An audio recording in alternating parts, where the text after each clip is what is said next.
Unaware the housewife he abandoned was the silent partner behind his $1 billion deal. Husband left her after years of marriage to follow his rich boss. What she did next ruined them completely. He didn't just leave quietly. He dragged a suitcase across the floor of a small, modest home, looked his wife in the eyes after years of marriage, and told her she was never really part of his success, while his rich boss waited for him outside in a sleek company car. That evening, Laura Harper, a 37-year-old housewife with tired eyes and ink-stained fingers, stood by the dining table as her husband, Eric, rehearsed a cold speech he'd clearly practiced. "I've evolved," he said. "You're too comfortable. I need someone who matches my drive." He meant Vivian, his powerful CEO, the woman in the car checking her watch, ready to drive him toward the life he believed he deserved more than his wife. He thought he was trading a small life for a bigger one.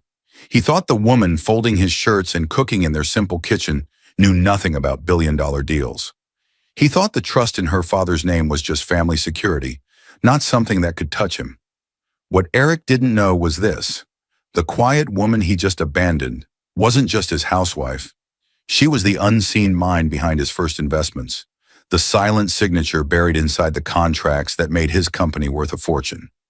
On the same night he loaded his suitcase into Vivian's car, an urgent email landed in Laura's inbox asking for beneficiary approval on a $1 billion deal Eric thought he controlled alone. This is not just a story about a man who left his wife for his rich boss. It's about what happens when the invisible woman he walked away from turns out to be the one person with the legal power to stop everything. Dear viewers, thank you for being here. If you watch without subscribing, it's like letting Laura's side of the story disappear behind his version. When you click that button, you stand with every quiet partner who was never seen, never credited, but always essential. Please subscribe now and tell me in the comments where you're watching from. The room was silent until a single notebook slammed shut. Laura Harper, 37 years old and 12 years into a marriage she thought would last forever, pressed her hand against the cover as if holding something dangerous inside. The sound echoed through the small home office, shaking the air with an invisible weight. From the outside, she looked like a regular housewife in comfortable clothes, hair tied back, face soft and quiet. But inside this modest room, surrounded by shelves of journals and folders, she held the unseen blueprint of the life she had helped her husband build. 12 years. 12 years of marriage. 12 years of standing behind a man who didn't really know who he married. Hours from now, he would drag a suitcase across their floor and tell her she was never really part of his success. But in this moment, she was still the woman who believed that standing beside him had meant something. Laura wasn't just loyal, she was trained. Long before she became Eric Harper's wife, she was the daughter of Louis Harper, a man respected in financial circles for his discipline and sharp understanding of law and business. He had raised her alone after her mother passed away, and he didn't raise her to be weak or blind. From the age of 8, Laura learned what most adults never touched: how trust worked, how contracts protected people, how deals could be shaped quietly from the background, and how names on paper sometimes mattered more than faces in public. When her father died, he didn't leave her a big house or flashy wealth. He left her a trust named L. Harper Family Trust, a set of carefully structured documents, and one sentence that became a rule for her life: control your name, control your power. Stay silent until silence no longer protects you. It wasn't much to anyone else, but to her it was everything. Her fingers moved over the piles of journals on her desk now, journals full of her handwriting, early strategies, product ideas, market notes, budget plans she built late at night while Eric slept, meeting summaries from calls no one knew she took. 12 years of marriage were written quietly between those lines. Every page held proof that she didn't just support her husband, she helped build his career.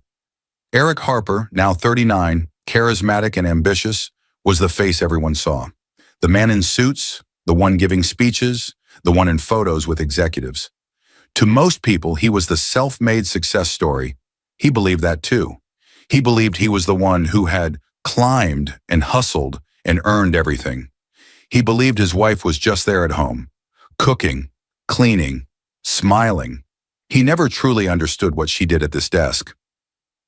Laura reached into a drawer and pulled out a folder that carried more power than Eric had ever realized. L. Harper Family Trust. The paper inside was still crisp, clean, dangerous. She opened it and read the same lines she had seen years ago. Owner, grantor. Lewis Harper. Beneficiary, L. Harper approval rights, required for all investment contracts above a set value. Special clause.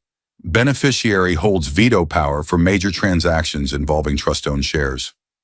The trust had become a quiet investor when Eric's company was nothing but an idea and a prototype. The legal agreements that followed gave the trust, her trust, protective rights over any large deal involving those shares. Eric always assumed this trust belonged only to her late father. He never asked for details. He never cared how the company was funded in the beginning. He just knew that after years of failure, suddenly there was money for his prototype.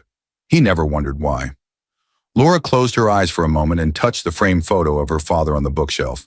He was smiling in it, his hand resting gently on her shoulder when she was younger. A memory pulled her back. Sitting beside him at a worn kitchen table, papers spread out, his voice low but firm. People will look at you and see just a girl or just a wife one day, he had said, but the name on the paper, the signature on the line, that's where real power sits. Never forget that, Laura.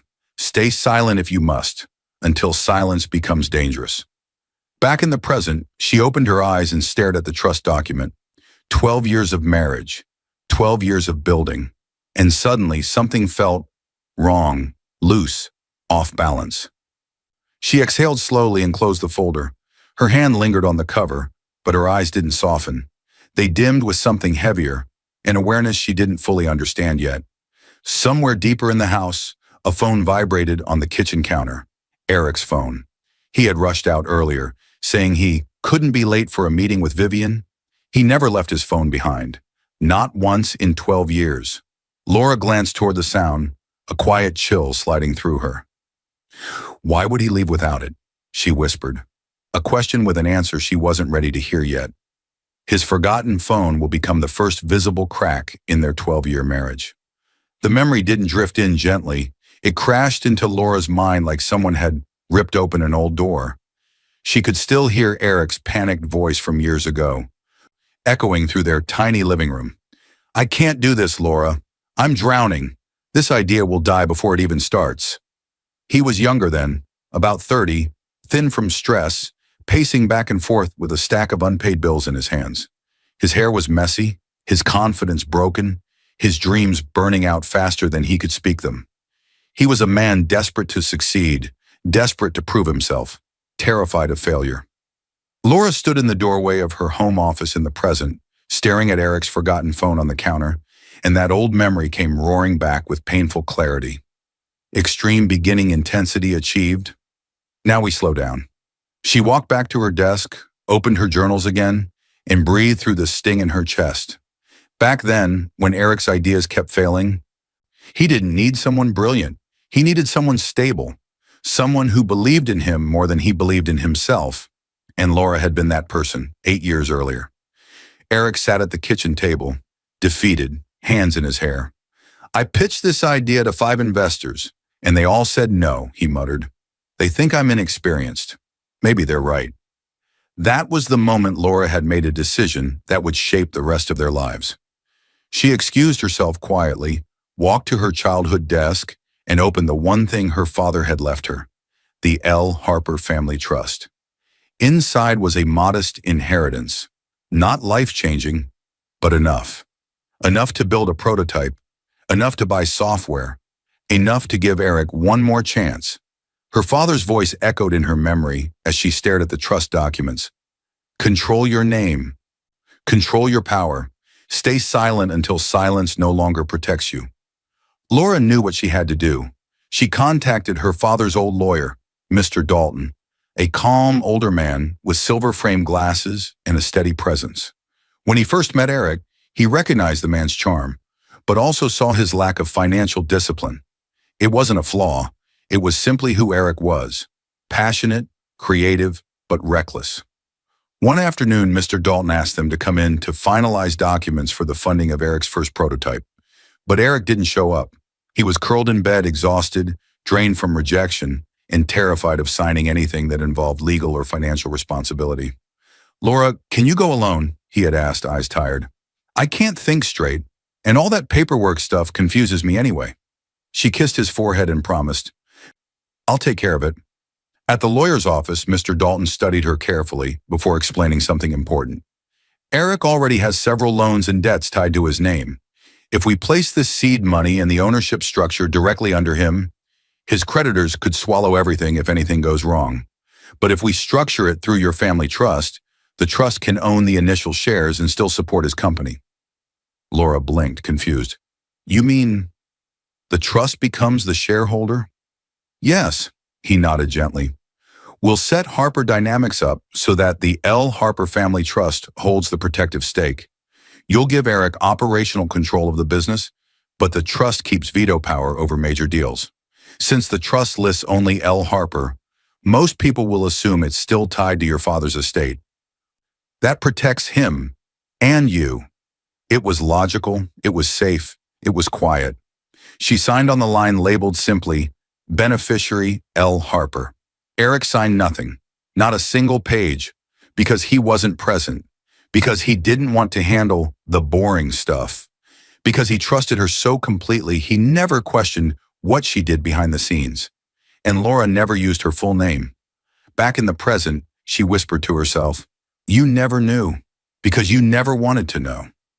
More memories surfaced. Eric holding the first prototype in disbelief. You got the funding?" Laura smiled. "The trust helped." Eric laughed and hugged her tightly, completely misunderstanding. "That's amazing. Your dad really looked out for us, huh? Thank God that trust wasn't complicated. I can't imagine dealing with legal stuff." He had no idea that she was the trust's living power. Then the anchor, the line that proved everything. Flashback, Eric laughing while flipping through old drafts he thought were final. "Thanks for handling the financial mumbo-jumbo, babe. I'm clueless with that stuff." He wasn't joking. He meant it. He never reviewed the new documents. He never asked why his name wasn't listed on the trust's ownership side. He never checked why only L. Harper appeared on shareholder records. He simply believed it was her father. Ignorance wrapped in trust. Blindness wrapped in love, at least back then.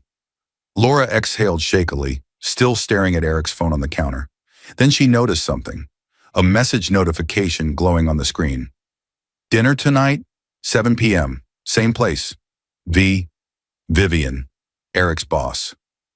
And with that single initial, another web of truth began to unravel.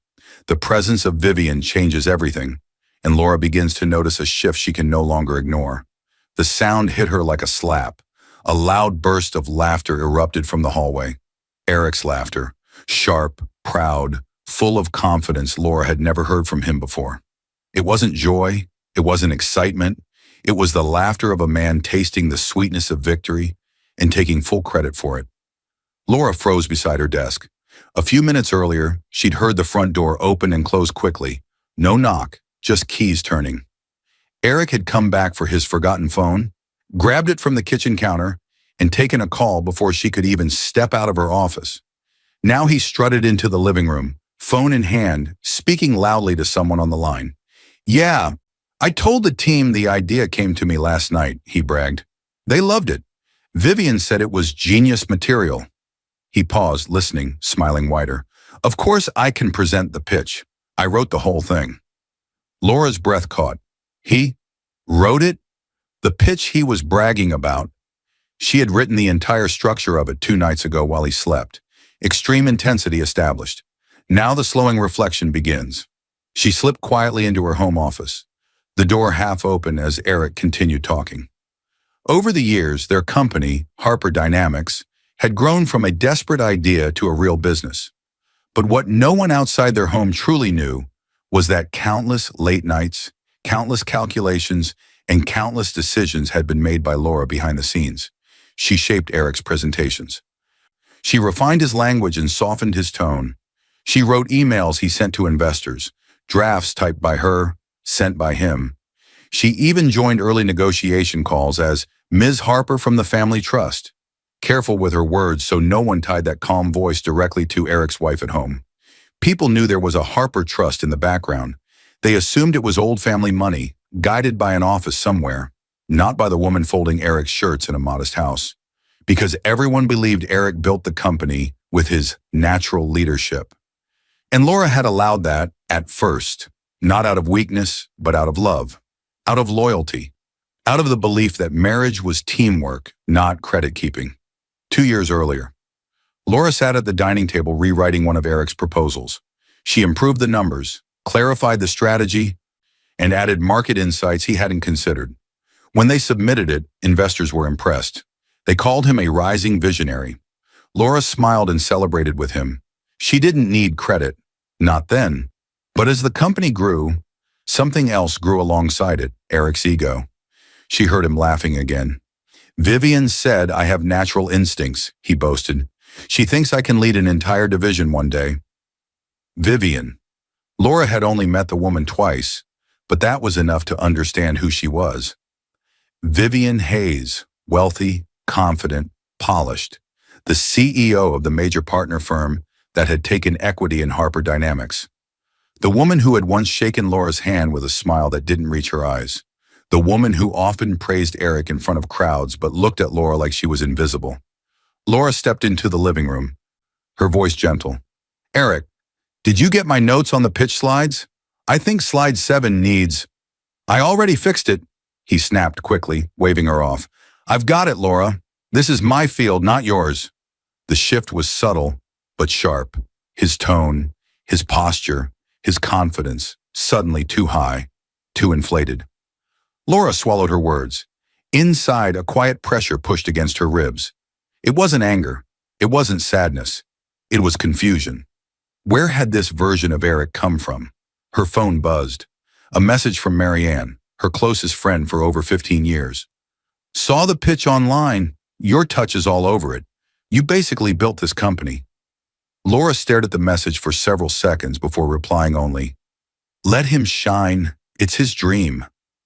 But her fingers trembled, because for the first time, the words didn't feel true. Later that night, as Eric prepared for bed, he tossed his tie onto the dresser and said casually, "Vivian wants me to attend the next investor retreat. She thinks I'm ready for bigger things." Laura looked up from her journal, her voice quiet. "We built those early strategies together, remember? Maybe—" "Laura, please," he cut in, sighing with annoyance. "You're amazing at supporting me, but this level of business is complicated." Her heart cracked, but she stayed silent. He didn't know the truth. He didn't understand her role. He couldn't see past his own reflection. When Eric finally fell asleep, Laura walked back to her office. She opened a journal. Then another. Then another. Every page was filled with contributions no one knew belonged to her. She whispered to herself, "How did my support become his superiority?" She sat in the dim light, staring at the trust folder. Her father's words echoed softly in her mind. "Stay silent until silence no longer protects you." Laura's thumb brushed the trust seal, and her eyes shifted, darkening slightly with realization. Then, the sound of a new message came from Eric's phone, charging on the dresser. A name appeared on the screen. Vivian. "Next step tomorrow. Don't tell her yet." Laura's breath hitched. The night exploded with noise. A car door slammed outside. Hard, sharp, aggressive. Laura jumped slightly, her pen slipping from her fingers. She moved to the window just in time to see Eric stepping out of a sleek black company car, and Vivian Hayes stepping out right behind him. Vivian didn't walk. She glided.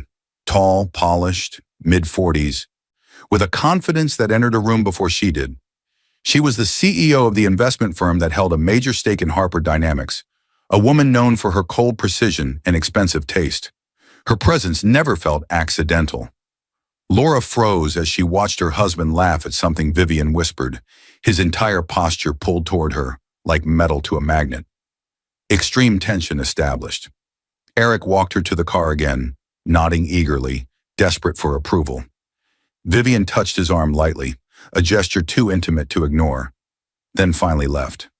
When Eric entered the house, he was smiling widely, a smile Laura hadn't seen directed at her in months. "Big day?" she asked softly. He shrugged, trying to act casual, but his tone was inflated, proud. "She thinks I have potential. Real potential. Vivian says most people my age never get this far." Laura nodded slowly, her chest tightening. Vivian Hayes. The woman whose message read, "Next step tomorrow. Don't tell her yet." Laura watched Eric remove his coat, noticing something strange. His usual simple shirts were gone. He wore fitted dress shirts now, expensive ones. His hair was styled differently. The tie he wore wasn't one she had purchased. Small signs, small shifts, but each one felt like a thread tugging from the life they built. Eric began talking excitedly about the exclusive strategy sessions Vivian invited him to. "She says I have leadership energy," he added proudly. "Not everyone sees that." Laura swallowed gently. "I've always seen that." He didn't hear the pain in her voice, or maybe he didn't want to. The next day, another shift appeared. Eric left early, too early, and refused breakfast, saying Vivian wanted him prepared for a high-level meeting. He didn't let Laura help with his slides. He didn't ask her opinion.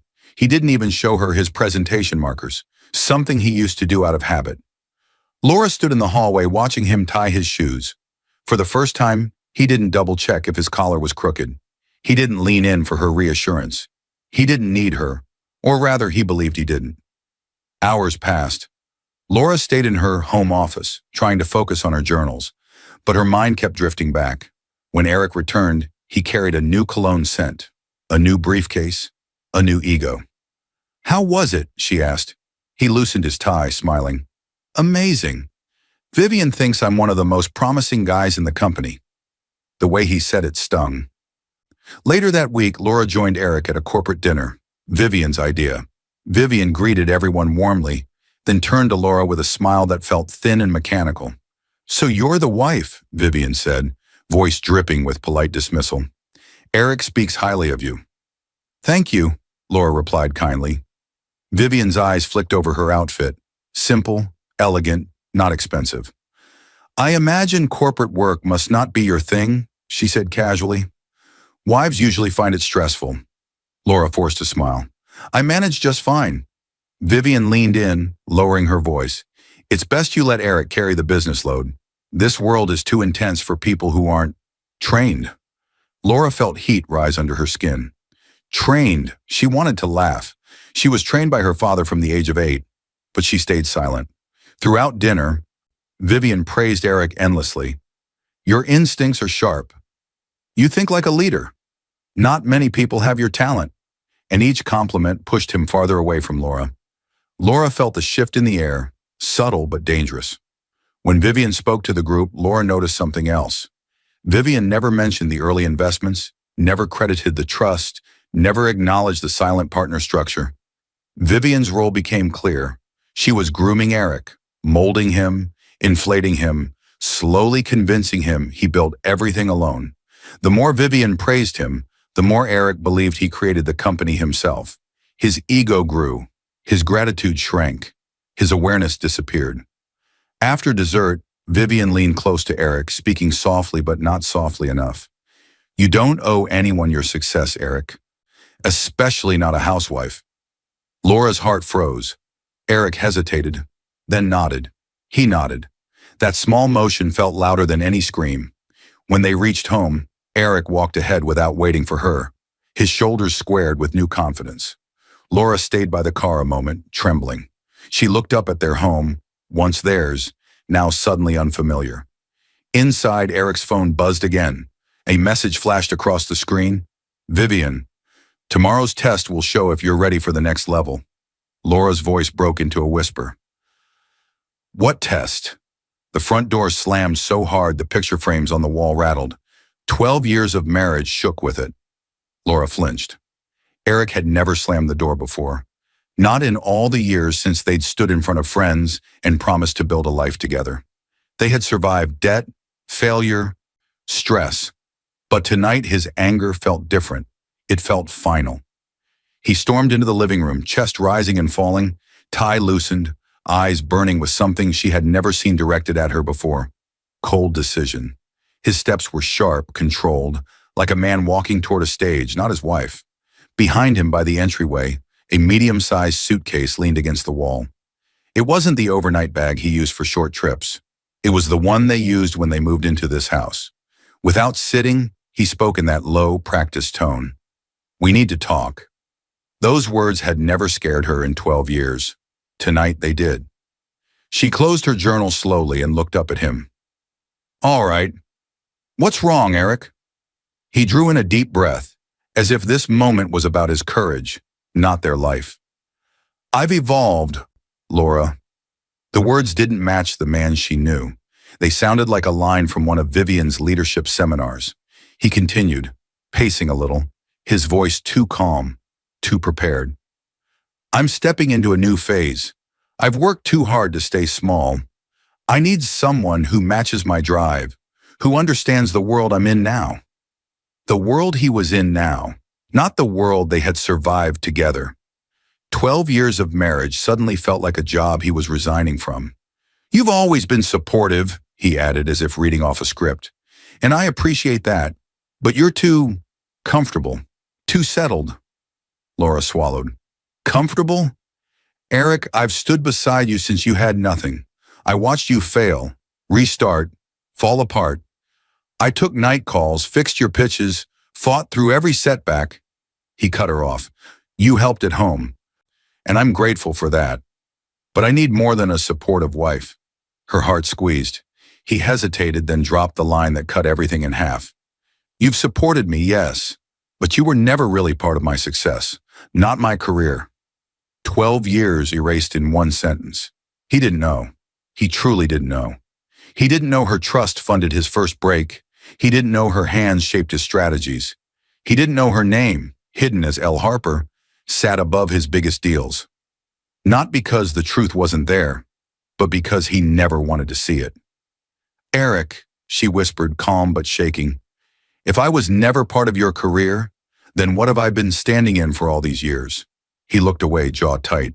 "A phase I've outgrown." The words landed like a quiet explosion. Outside, headlights washed through the curtain fabric. Laura glanced past him and saw the outline of a sleek car waiting by the curb. Vivian's driver. Vivian's car. Eric followed her gaze for a second, then looked back at her as if trying to hurry through an uncomfortable speech. He moved to the hallway, grabbed the suitcase and rolled it toward the door. The sound of the wheels scraping the floor felt like someone dragging the last pieces of their life out the door. He walked toward the exit, then turned back, a final edge in his eyes. "Just don't embarrass yourself thinking you're entitled to anything." She didn't scream. She didn't chase him. Her face didn't harden. It emptied. He stepped outside. Through the window, Laura saw him open the car door. Vivian's silhouette leaned forward from the back seat, giving him a small, satisfied nod, as if he had passed the test she'd set. The door shut. 12 years of marriage ended in one quiet click. Inside the house, Laura stood still for a long moment. Then, with very slow steps, she walked to her desk, opened her laptop, and saw the email waiting for her. "Urgent contract amendment request. Requires beneficiary approval." The subject line referenced the upcoming partnership, a $1 billion deal involving the very shares her trust controlled. Her 12 years were not as powerless as he believed. The 12 years he dismissed will become the 12 years that destroy everything he tried to steal. The email notification exploded through the silent house like a fire alarm. Laura spun toward her laptop, heart pounding. The subject line glared at her. "Urgent contract amendment request. Requires beneficiary approval." The words hit her like a jolt of electricity. Beneficiary, approval, urgent. Her hands shook as she opened the file. A document loaded, pages and pages of legal terms stacked neatly, too neatly. At the top, in bold letters, proposed amendment, shift voting rights to primary executive, Eric Harper. Associated transaction value, $1,000. Projected. Laura's breath froze. Eric and Vivian weren't just closing a deal. They were trying to take full control of the company built on her trust money. Extreme intensity established. Now the slow, heavy reflection begins. She sat down carefully, as if afraid the floor would collapse under her. Her eyes scanned the document again, searching for the loophole, the trap, the signature line. Near the bottom, she found what she needed. Approval required, beneficiary, L. Harper Family Trust. It was the same clause Mr. Dalton had once insisted on, the one designed to protect the trust shares in any major transaction. For years, notifications like this had come through quietly. Minor approvals, routine filings, adjustments she signed because they didn't threaten control or ethics. But this one was different. This wasn't routine. This was a $1 billion deal and a shift in voting rights. A silence settled around her, but it was no longer the silence of heartbreak.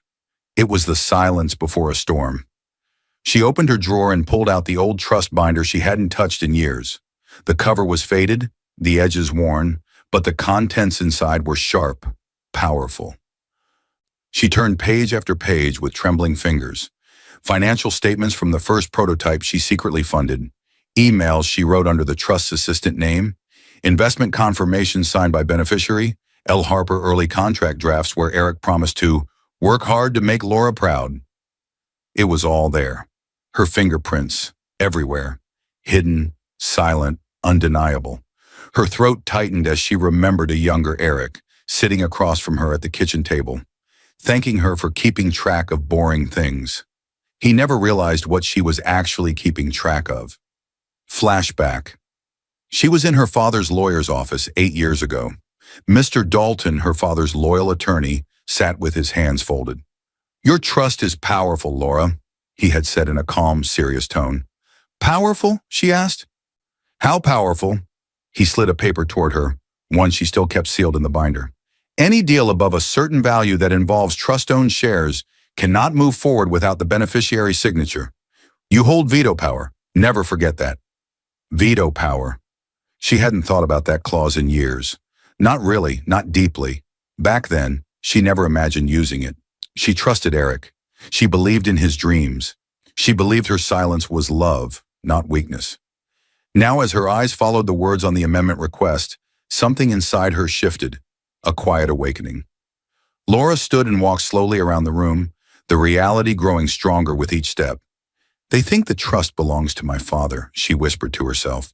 Her voice was soft but firm, like it was learning its own strength again. She placed her hand over the trust binder, the weight of the truth settling into her bones. "They don't know I'm the beneficiary." The transformation was subtle, but the change was real. Her heartbreak became clarity. Her confusion became direction. Her silence became a weapon, one she never intended to use but now could no longer ignore. She returned to her desk and stared at the amendment again. The deadline for approval blinked at the top. 48 hours. Vivian and Eric planned to push the deal through quickly. They expected no resistance. They expected the trust to be dormant, powerless, irrelevant. They expected Laura to still be the quiet wife in the background. But the documents told a different story. She was the one with authority. She was the silent partner.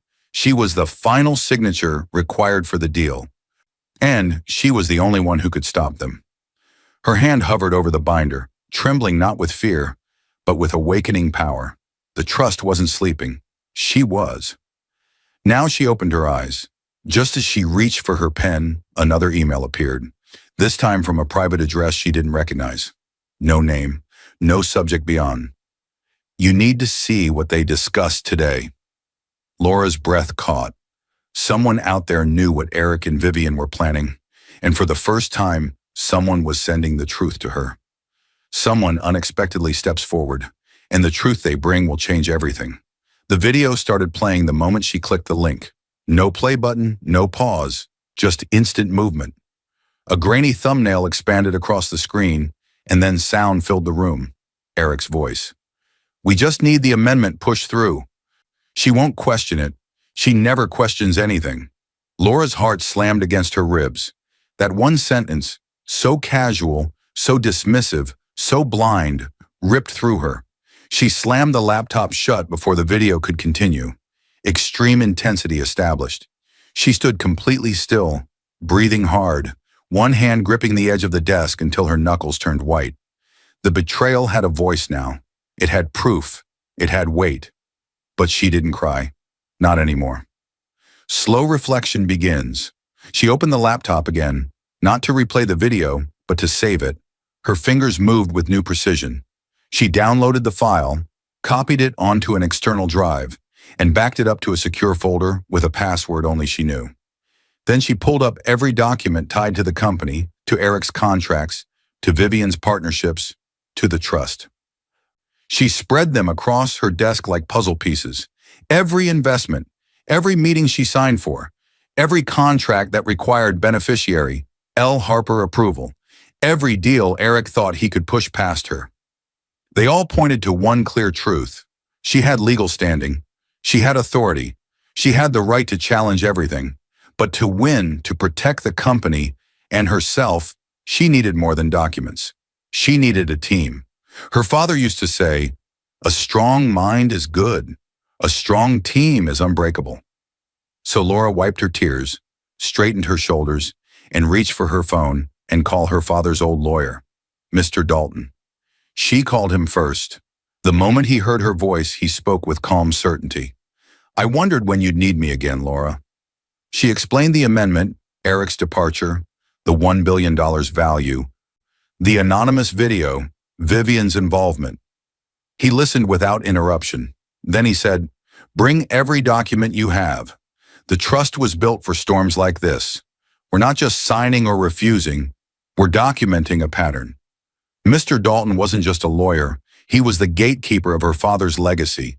His role was clear: protect the trust, guide her legally, and ensure every action she took was airtight. A day later, at Mr. Dalton's suggestion, Laura met Ms. Ray. To anyone else, Ms. Ray looked warm and harmless. Mid-50s, glasses too big for her face, a quiet voice. But she was the kind of expert who could find hidden fraud inside a single receipt. When Laura showed her the amendment request and the projected $1 billion deal, Ms. Ray's eyebrows lowered. "They want to shift voting rights before closing a deal this large?" she said slowly. "Without disclosing trust control to all stakeholders? That's not just strange, that's dangerous." She tapped the file. "They either don't understand what they're doing or they're hiding something big." Her role: expose everything Vivian tried to bury. Ms. Ray had worked corporate cases before. She knew what they needed next. "There will be conversations they never put in writing," she told Laura. "You'll need someone who can find them." That's how Laura met Mateo. Tall, sharp-eyed, mid-40s, a man who once handled discreet corporate cases before going private. When Laura explained the situation, he nodded once. "People like Vivian always leave footprints," he said. "I'll find them."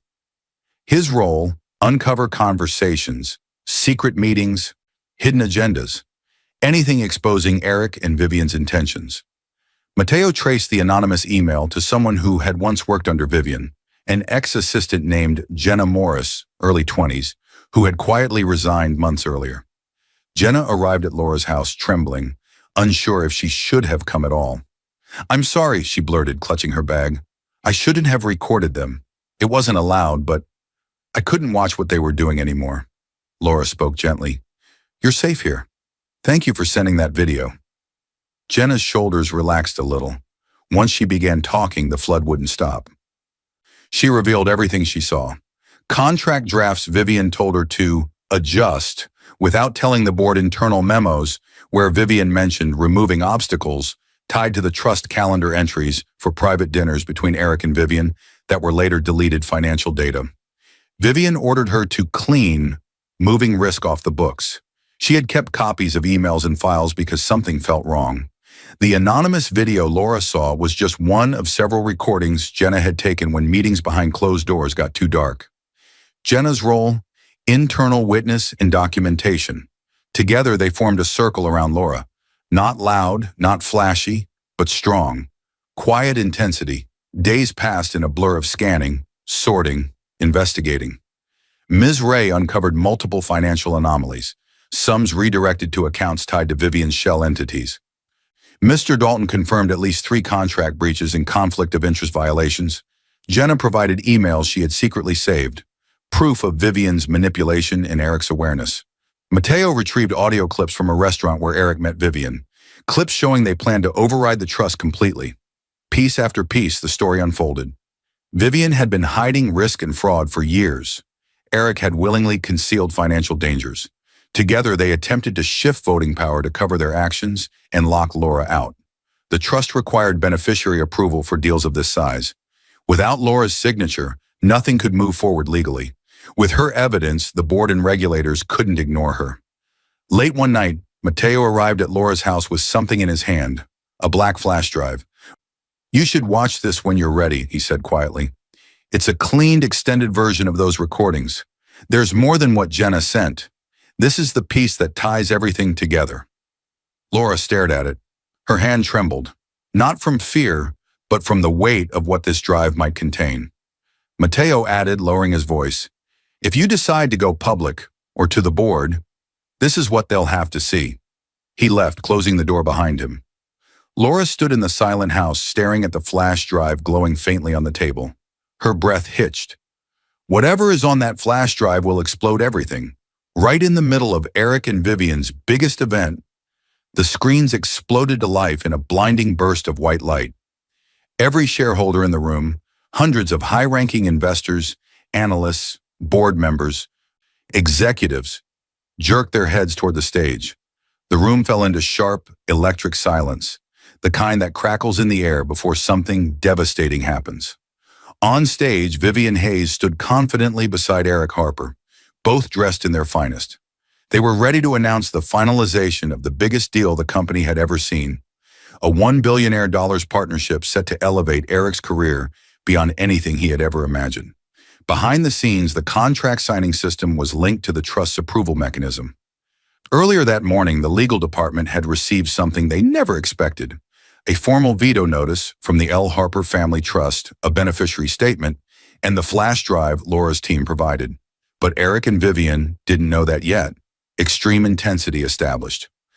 As the event's presentation system synced with the live contract platform, a small status line in the corner of the main screen blinked from green to yellow to red. Vivian turned slightly, expecting the next slide. Terms, projections, investor returns. Instead, the screens froze. She tried to laugh it off. "Looks like we have a quick technical glitch. Give us 1 second." But the screens didn't return to normal.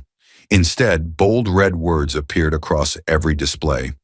Contract halted. Beneficiary, veto activated. Gas filled the room. Eric's face drained of color.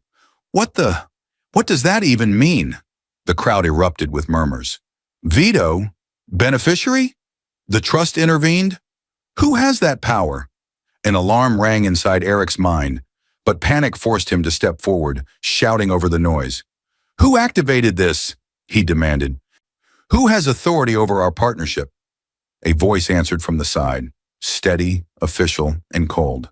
"I do, and the compliance team does." The company's chief compliance officer stepped forward, a middle-aged man in a dark suit with a folder in his hand and a calm expression. Eric stormed down from the stage. "Who are you to shut down my deal? This is my company's contract." The officer opened the folder. "Mr. Harper, this $1 billion transaction involves shares partially owned by the Kshuri L. Harper Family Trust. Under your own original agreements, any deal over a certain threshold requires the trust beneficiary's consent." Eric's lips parted. "The trust? You mean Laura's father's old trust? That thing was never involved in the business." The officer looked at him strangely. "No, sir, you're mistaken." Eric blinked. "What?" the officer repeated louder this time. "The trust belongs to the beneficiary, and the beneficiary is Mrs. Laura Harper." The room's silence shattered. It was like the ground disappeared beneath Eric's feet. He opened his mouth, closed it, opened it again. No sound came. My wife?" He shook his head violently. No.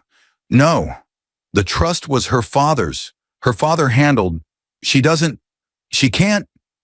Vivian stepped forward quickly. "There must be a mistake. That trust was for family security. It has nothing to do with corporate affairs." The officer shook his head again. "The L. Harper Trust is the primary silent partner from the seed stage. All major deals are subject to the beneficiary's approval.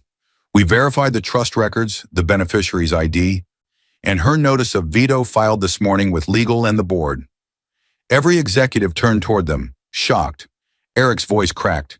This is insane. Laura has nothing to do with this company. And then a new sound cut through the chaos. A single click. A video flashed onto the frozen screens. Reflection slows the tension, then twists. It was the video from the flash drive Mateo had given Laura. The cleaned, extended version of Jenna's recordings. Eric and Vivian sat at a candlelit table, leaning close. Vivian whispered, "If we get the amendment through, she'll lose any leverage she thinks she has. No more obstacles." Eric nodded eagerly. "Yeah, she barely understands what's happening anyway. Laura stays out of business. She always has." The audience gasped as the footage continued. Clip after clip, Eric and Vivian planning to override the trust, shift voting rights, and minimize disclosure. Vivian's voice, "We quietly move the power on paper, then push the deal through. By the time anyone notices, it'll be too late." Eric laughed. "Laura signs whatever we send. She trusts me." The whispers grew louder. "This is fraud. They tried to bypass the trust. Did they hide this from the board? This could kill the deal entirely." Eric lunged for the stage controls, desperate to turn it off. "Stop the video! Turn it off!" But the compliance officer stepped between him and the console. "Mr. Harper, do not touch that equipment. This material is under review as part of a formal investigation." Vivian's jaw clenched. "Who authorized this?" "The board," the officer replied, "after receiving the evidence from Mrs. Harper's legal team." Whispers became waves. Eric looked at Vivian with wide, panicked eyes. "What do we do?" Before she could answer, the compliance officer spoke again. "Mr. Harper, Ms. Hayes, until this matter is investigated, all contract negotiations are frozen. The company cannot proceed with the deal." Eric stumbled backward. His entire future, everything he built, everything he claimed, everything he believed was his, was slipping out of reach. And then, quietly, gently, the camera in the back of the room shifted. Someone had just walked in. A woman in a simple dress, hair tied back, eyes calm. Too calm for the moment. Laura. She didn't speak. She didn't need to. Her presence alone changed the temperature of the room. Eric whispered her name like a curse. "Laura!" She looked at him, not with anger, not with tears, but with knowledge, and the strength of someone who finally sees the truth clearly. Before anyone could speak, a second notification appeared on the screens. "Beneficiary statement received. Pending legal review." It was the written summary Mr. Dalton had filed on her behalf, confirming her refusal to approve the deal and outlining the breaches. Laura's eyes shifted toward Eric. Her voice, barely a whisper, cut through the entire hall. It's time everything came to light. Eric will try to beg, but Laura's legal power and her resolve will decide what comes next. Eric slammed his fist against the front door so hard the entire frame shook. "Laura, open the door! Please, Laura!" His voice cracked on the last word. He sounded nothing like the man who had walked out days earlier, with arrogance in his step and Vivian waiting in the car. Now he was breathless, desperate, and terrified. The $1 billion deal had been frozen. The video had spread internally. The board had announced a formal inquiry. 3 days had passed since the event. In those 3 days, Laura's legal team had filed motions, divorce papers, trust enforcement actions, requests to suspend Eric from influence pending investigation. Laura opened the door slowly. She didn't look angry. She didn't look wounded. She looked settled. A woman who finally understood the truth and had stopped trying to fix someone who didn't want to be better. The intensity begins to shift. Eric stumbled forward as if seeing her physically hurt him. "I didn't know," he blurted. "Laura, I swear, I didn't know you were behind everything. I thought the trust was your father's. I didn't know you had any control." Laura stepped back, her expression calm, unreadable. "You didn't know," she repeated quietly. "No, you didn't." He rushed closer. "I'm sorry. I'm so sorry. Vivian, she said, she made me believe." Laura lifted a hand. He fell silent immediately. You never asked me, Eric, she said softly. Not once. You never listened to me. You never cared how the company survived long enough to become your dream. Her voice wasn't cutting. It was factual, like reading a report. That made it hurt more. Eric shook his head violently. Laura, please, I can fix this. We can fix this. I didn't mean for things to go this far. His hands trembled. His whole body trembled. Reflection deepens.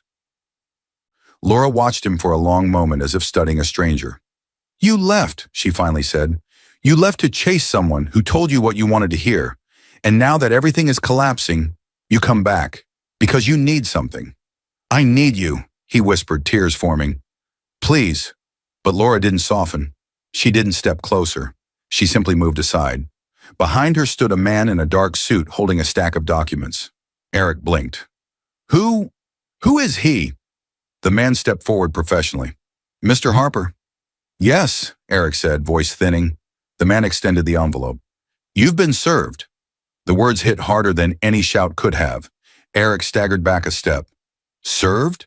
Served what? Laura answered gently. Divorce. His knees nearly gave out. The server continued reading. Petition for dissolution of marriage. Asset division. Beneficiary confirmation. And permanent removal of Mr. Harper from all decision-making roles within the Harper Trust and affiliated companies, pending investigation and court approval. Eric's mouth opened in horror. No, Laura, no, you can't. He reached out for her wrist. She pulled her hand away before he touched her. I already did, she replied. Cold, precise, poetic. His entire world crumbled in 2 sentences. But the company, my job, my future. Laura's voice remained steady. The trust is ending your involvement in the business. Legally, you can't sit on decisions tied to trust-owned shares. You hid risk. You attempted to manipulate contracts. You tried to erase the silent partner you never acknowledged. I didn't know it was you. And that was your failure, she said quietly. Not mine. He broke. Right there. In her doorway, Eric sank to his knees, shoulders shaking, face collapsing in humiliation and disbelief. Vivian had promised him a kingdom. Now he had nothing. His phone rang. Eric grabbed it immediately, hope flickering. Maybe she could salvage something, help him think, offer a plan. The screen flashed. Vivian Hayes. He answered quickly.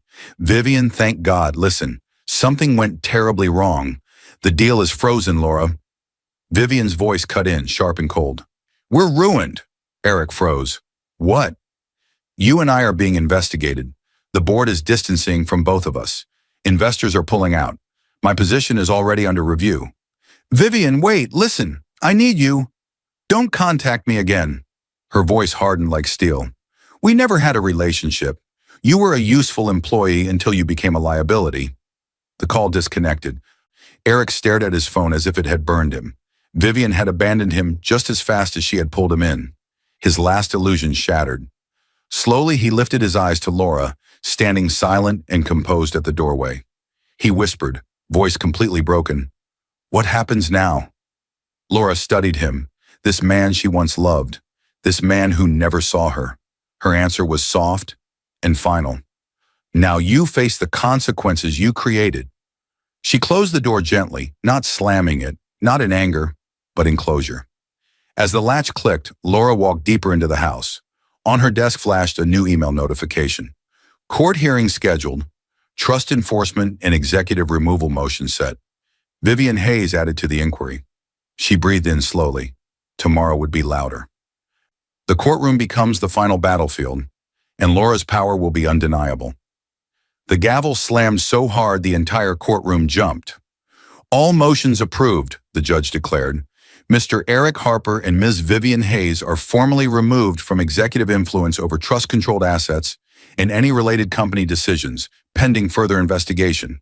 The L. Harper Trust retains full authority over its shares and voting rights.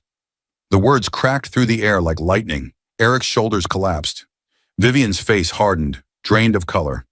Every camera in the courtroom flashed, capturing the final moment of their downfall. They were not in a criminal trial yet. This was a civil and corporate hearing. But the consequences were real. Power suspended, reputations shattered, futures uncertain. All eyes drifted next to Laura. She didn't flinch. She didn't smile. She simply breathed, calm and steady, as if her heart had finally found its rhythm again. Extreme intensity begins to slow. The evidence had spoken for her. The trust documents Mr. Dalton had protected, the financial analysis Miss Ray prepared, the recordings Jenna and Mateo exposed, the paper trail linking Vivian's manipulations and Eric's complicity. Laura hadn't shouted. She hadn't begged. She had let the truth stand on its own feet. As the courtroom emptied, board members from the company approached her, one by one. They were respectful now, almost reverent. People who once overlooked her now recognized the power she had held all along. The chairman stepped forward, a silver-haired man with careful eyes. "Mrs. Harper," he said gently, "we would be honored if you'd consider stepping into a leadership role. The company could use someone with your integrity guiding its future." Laura listened quietly, her gaze drifting to the folded trust documents in her hands. Her father's handwriting on the top page made her chest ache, not with grief anymore, but with gratitude. She closed the folder slowly. "Thank you," she said softly, "but I'm not looking for power. I only wanted the truth to matter again." The chairman nodded respectfully. "If you ever change your mind, the door's open." Laura gave a gentle smile and walked past him without looking back. Reflection deepens. Outside the courthouse, the sky was warm and open. People hurried by, unaware of the storm she had survived, unaware of the quiet war she had won with patience instead of rage. She walked to a small bench near a row of trees and sat down. The wind brushed her hair, soft and steady. She opened the trust folder one last time. The first page read, "Beneficiary L. Harper." Her finger traced the letters. Her father's voice drifted from memory. "Control your name. Control your power. And when you choose to speak, let the world listen." She let out a slow, deep breath and closed the folder completely. This time she did not hesitate. This time the silence was hers, chosen, not forced. She stood holding the folder gently and walked toward her car. Each step felt lighter. Each step felt earned. At the edge of the walkway, sunlight broke through the branches and washed over her face. Laura paused, letting the warmth settle across her skin. She wasn't the woman he left behind. She wasn't the silent partner in the shadows. Not anymore.